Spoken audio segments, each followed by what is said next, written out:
আসসালামু আলাইকুম। আপনারা হয়তো বা একটা ভিডিও অনলাইনে দেখছেন যে একজন শিক্ষককে একটা স্টুডেন্ট মারতেছে। তো এই মূল ঘটনাটা একটু আমি আপনাদেরকে তুলে ধরাচ্ছি যে এই জায়গায় স্টুডেন্টের দোষ নাকি টিচারের দোষ সেটা আর কি দেখাচ্ছি। এটা চুয়াডাঙ্গার একটা ভিডিও। তো মূলত হয়তো বা এটা আর কি এসএসসি পরীক্ষার্থী 2024-এর নির্বাচনী পরীক্ষা চলছে। আপনারা হয়তো বা দেখতে পাচ্ছেন এখানে এই যে লাল কালি দিয়ে চিহ্নিত করে দেখছি কতটা দূরে এই ছেলে দুইটা কতটা দূরে বসছে এবং তারা দেখেন কথা বলতেছে।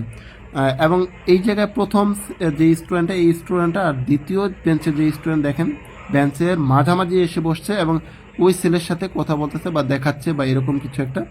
তো টিচার আর কি চোখে পড়ছে। তো টিচার চোখে পড়ার পরে ওর খাতাটা আর কি নিয়ে নিছে যে তুমি কথা বলতেছো কেন বা দেখাদেখি করতেছো কেন। তো এটা খাতা নিয়ে বলছে যে তুমি দেখাদেখি করছো বা ইয়ে করছো, তুমি এক কাজ করো, যেন তুমি বাইরে যাও বা এরকমটাই হয়তো বা আর কি ইঙ্গিত দিছে যে তুমি অনৈতিক কাজটা করতেছো। টেস্ট পরীক্ষা চলতেছে, মানে নির্বাচনী পরীক্ষা, এর মধ্যে তুমি দেখাচ্ছ হয় এই জায়গায় বসো আনালে বাইরে যাও, ঠিক আছে, এরকমটা বলছে যে এই জায়গায় বসো নাহলে বাইরে যাও। তো ওই ছেলেটাকে আর কি ঘাটতারামি করছে। তো সবচেয়ে ন্যাক্কারজনক একটা ঘটনা এখন হবে দেখবেন। এই ছেলেটা মানে খুবই মানে উচ্ছৃঙ্খল বলাই চলে। এখন এই ছেলেটা এই যে বের হয়ে আসার পরে কিছুক্ষণ এই জায়গায় অবস্থান করবে, হয়তো বা আরও দু একটা স্টুডেন্টের সাথে কথা বলবে বা ওদের দিকে তাকাইছে, একটু সুযোগ নিল, এই থাপ্পড়টা দিল। এই যে দেখেন এই যে ঘটনাটা, আবার আরেকটা থাপ্পড় দিল, দুইটা থাপ্পড়।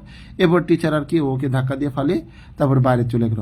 এই যে যে ঘটনাটা, এই ঘটনাটা মানে কিভাবে দেখতেছেন আপনারা যারা শিক্ষক আছেন বা অভিভাবক আছেন, কিভাবে দেখতেছেন আপনার সন্তান যারা অভিভাবক আছেন যেন আপনার সন্তান পরীক্ষা দিচ্ছে, এটা দেশ টিভির একটা নিউজ বা ফুটেজ।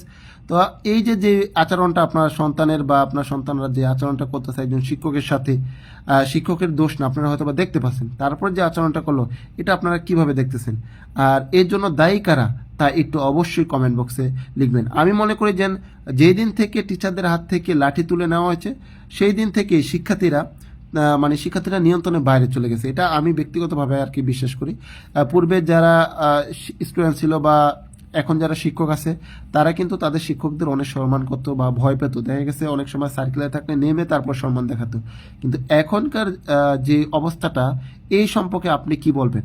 এই যে যে আচরণটা করলো যে স্টুডেন্টরা তার টিচারের সাথে আচরণটা করলো, সে নিজে ভুল করছে, অন্যায় করছে, তারপর শিক্ষক ডাক দেওয়ার পরে তার সাথে যে ব্যবহারটা করলো, এই ব্যাপারটা আপনি কিভাবে দেখতেছেন তা অবশ্যই কমেন্ট বক্সে জানাবেন। ভালো থাকবেন, সুস্থ থাকবেন, দেখা হবে পরবর্তী ভিডিওতে। সে পর্যন্ত আল্লাহ হাফিজ।